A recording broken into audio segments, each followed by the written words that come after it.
ಬೆಂಕಿಯಲ್ಲಿ ಹಾಕಲ್ಪಟ್ಟರು.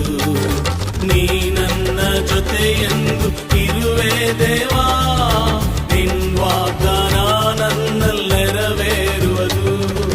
ನೀ ನನ್ನ ಜೊತೆಯೆಂದು ಇರುವೆ ದೇವಾ, ನಿನ್ ವಾಗ್ದಾನ ನನ್ನಲ್ಲಿ ನೆರವೇರುವುದು. ಓ ಕಣ್ಣು ಕಾಣಲಿಲ್ಲ, ಕಿವಿ ಕೇಳಲಿಲ್ಲ, ಮನಸ್ಸು ಊಹಿಸಲಿಲ್ಲ, ನೀ ನನಗಾಗಿಟ್ಟಿದನು. ಓ ಕಣ್ಣು ಕಾಣಲಿಲ್ಲ, ಕಿವಿ ಕೇಳಲಿಲ್ಲ, ಮನಸ್ಸು ಊಹಿಸಲಿಲ್ಲ, ನೀ ನನಗಾಗಿಟ್ಟಿದನು. ಎಲ್ಲ ಒಳ್ಳೆಯದ